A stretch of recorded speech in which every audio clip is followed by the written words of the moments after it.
Please subscribe and click the hype and like button to get more content like this. Before we start, a quick disclaimer. Everything demonstrated in this video is strictly for educational purposes, to show you how to protect yourself. All demonstrations are performed in a controlled lab environment on our own testing devices. We never target real users, and using this knowledge to gain unauthorized access to actual people or systems is strictly illegal and unethical. In this video, we're going to look at how to use both the nslookup and dig commands to query DNS information. Let's start with nslookup. nslookup is a tool that we can use to display and diagnose domain name system or DNS information. In this case, we're going to be using it within a Windows PowerShell terminal, and generally PowerShell comes pre-installed with nslookup as an available tool. To use the command, we type in nslookup and then hit enter. This starts us in an interactive terminal session within the nslookup tool. So within this interactive session, we have a variety of commands available to us. One of the most useful commands is the help command, so let's start there. When we type in help, we get an output of information telling us what commands are available, along with a description of how to use those commands. One of the most useful commands is the very first one in the list, which is name. And that will print info about the host/domain name using the default server. So in this case, if we want to use this command, we would just replace name with the URL or IP address that we want to get information about. As an example, let's type in nslookup.io.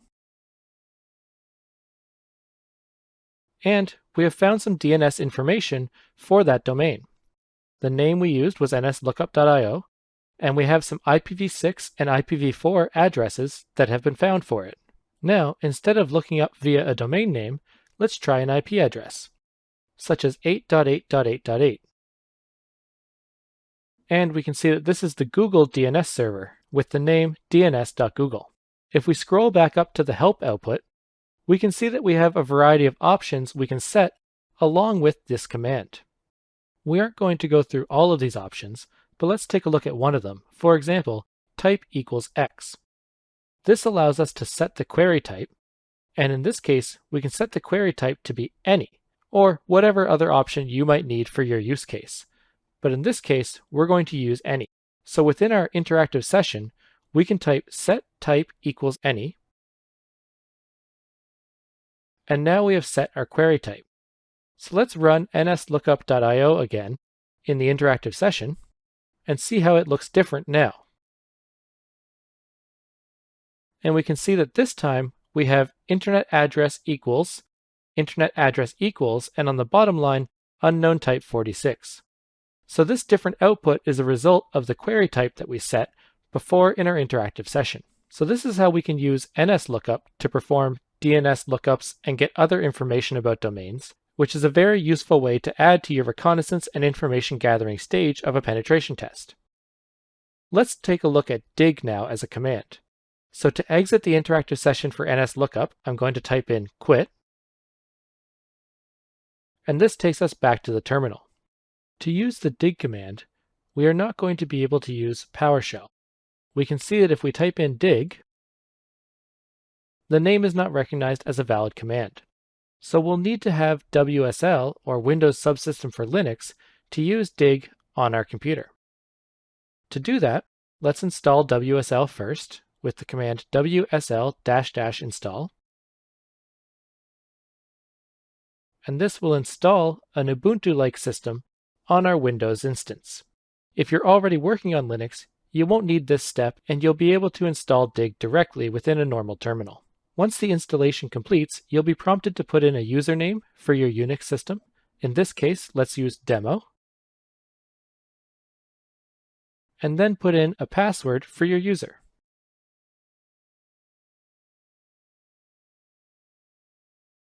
And now we are into a Linux terminal that we're ready to use. To install dig in this terminal, we can start with sudo apt update.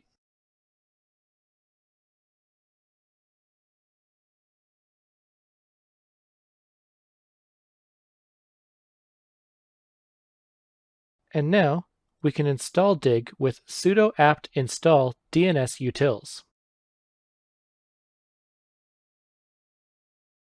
Now we can use the dig command within our WSL terminal. If we type in dig and hit enter, we can see that it is now a valid command. So let's start with the help command for dig by typing in dig-h. And the output shows us how we can go about using dig. So under the usage section of the output, we start with the command dig, and then we can pass it a variety of options. And for each of the options listed, the description is down below. So for example, domain in the usage is listed in the where section and is described as domain is in the domain name system. So let's start with dig nslookup.io. And we have our information back from the dig command. If we look under the answer section of the output, we can see that dig has found the same IP addresses that we found using nslookup. And then we have meta information about the command itself. So at the bottom, we can see how long the query time took, the server that was used when the query took place, and the message size. And we also have metadata above for the command.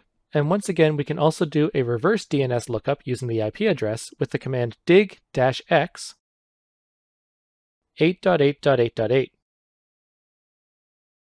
And in the answer section, we once again see that this IP address is associated with the Google DNS server.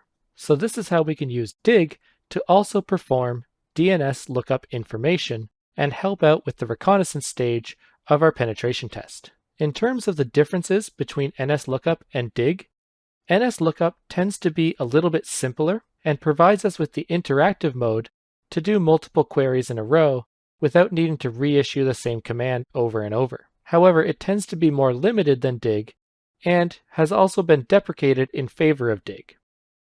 Dig is a more comprehensive, more full-fledged tool that is more flexible and versatile overall. As we can see in the output here, it provides us with more detailed output when compared to nslookup and is overall more powerful. However, they both accomplish similar jobs, and in most cases, you'll be able to use whichever tool you're more familiar with.